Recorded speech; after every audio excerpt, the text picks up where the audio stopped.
Private money lenders are way better than hard money lenders. Don't believe me or wondering why? I got you. I'm gonna break it down top to bottom, the difference between hard money lenders and private money lenders and how I've been able to raise over $20 million starting at the age of 21 years old to fund all of my real estate deals.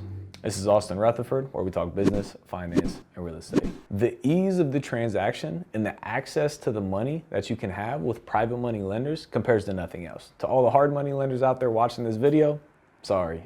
And most importantly, during this video, I'm gonna teach you about something that the school system has never taught, and it's called debt. I don't know how the school system doesn't teach about debt while you're in school, because it's very important when you actually graduate and become an adult. And I know there's no classes on the proper way to watch YouTube videos, but if there were classes, they would tell you to smash that like button for the YouTube algorithm. So super high level, the difference between private money and hard money lenders. Private money lenders are individuals, it's people to people. They lend you money because they trust you. They don't have any other requirements. They trust you, so they lend you money. Hard money lenders are institutions. They're businesses that have teams and employees and underwriting and terms of service and everything else. They're businesses that lend you money. So obviously it's harder to get money from hard money lenders because they have all these underwriting guidelines rather than private money lenders when you're dealing directly with an individual. So the first question I always get is how to find these people. So how do you find hard money lenders? Super easy. Google hard money lenders, your city. Google will come up all types of hard money lenders.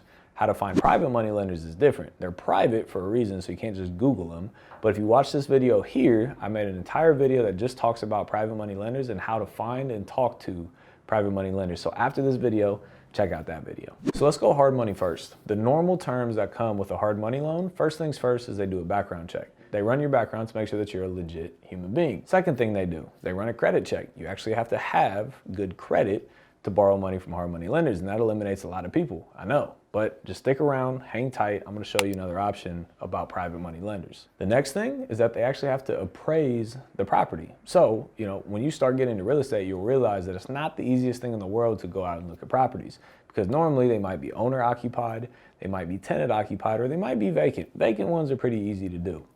Owner occupied and tenant occupied is hard to get into the property, which means you'd have to walk it, you have to take pictures, you'd have to inspect it, and you'd have to get back in there for another appraisal. And a lot of people don't want you walking through their house all the time. So it might be a little bit difficult to find ways to get appraisers actually into the property so you can actually get financed. Another thing is that they only lend 80 to 95% of the total cost. So if you need $200,000 for a project, they'll only lend 80 to 95% of that $200,000. So you actually need money to bring to the table to close this deal. And if you don't have that money, you're already done before you even got started. And the rehab funds, they pay to you out on draws. So you need more money to front the rehab to get the work done before they reimburse you, because they're not going to give you that money until the work's already done. So you have to pay for it and then get reimbursed. And if you go over budget on these deals, if you only budgeted $50,000 for the rehab and you spend $60,000, guess what? You got to bring the additional $10,000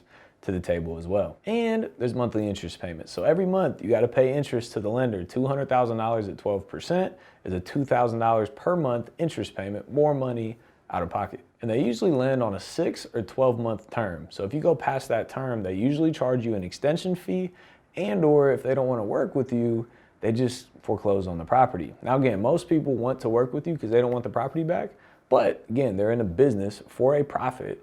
They have the right to do that as a hard money lender. And they cost more. You got junk fees, you got underwriting fees, you got origination fees, you got appraisal fees, you got inspection fees, et cetera, et cetera, et cetera. So high level, just so you kind of understand what normal terms are from a hard money lender, and it might fluctuate a little bit, but let's say you need $200,000 to buy and renovate a property, and they're gonna give you 90% of the cost. So they're gonna lend you $180,000, which means that you need to bring $20,000 to closing. They're gonna charge you 12% in 2 points to close the deal. They're gonna charge you probably about $2,000 in underwriting and appraisal fees. It's a 12-month loan. The rehab funds come out on draws after the property's already started renovation, and you gotta make monthly interest payments to the lender every single month. Now, private money lenders are very, very different. And I'm gonna go over high level, what they are, how they lend, everything in between. But if you do want to learn how to raise money to fund your deals from private money lenders, I do have a course that teaches the entire thing and teaches you how I've been able to raise over $20 million. If you want to check the link in the description for that, feel free to. But private money lenders have no background checks. They have no credit checks, they have no appraisals, and they normally fund 100% of the deal. They can give you the rehab cost up front. There's no monthly interest payments. You usually pay the interest when you sell the property. It accrues until the end of the sale. There's a 6 to 12 month term, but it's super easy to extend that, and there's no junk fees. So all these things, you don't have any money out of pocket, way more flexibility, and the ease of the transaction is much easier. So normal terms from a private money lender, for the similar example, is a $200,000 deal. You need 200 grand to buy and renovate this deal. They fund 100% of the deal, so they put up to $200,000. You pay 10 to 14% in interest. It's a 12-month loan. They give you all the money for the rehab up front, and there's no monthly interest payments because you don't pay the interest until you sell the property. So as you can see here, the difference between the two is clear. Look at them. That's why 98% of my deals that I do are from private money lenders. It's fast money. I can make a text and have 6 to 7 figures wired the next day because it's 100% relationship driven. You definitely can't do that with banks or hard money lenders. You got to go through a sales guys to an underwriting department, etc. And the coolest thing is I've literally had some of my private money lenders that I borrow money from text me and say, thank you for helping me in retirement, or thank you for allowing me to retire quicker because of the interest that I'm willing to pay them. So if you look around, it's a win-win-win for everybody involved with the deal when using private money lenders. So I know there's always a lot of questions between hard money lenders and private money lenders. I hope that clarified a little bit, but if not, drop a question in the comment section so I can continue to help clarify this. While you're down there, make sure you smash that like button for the YouTube algorithm. As always, I greatly appreciate you being here, and we'll see you on the next one. Peace.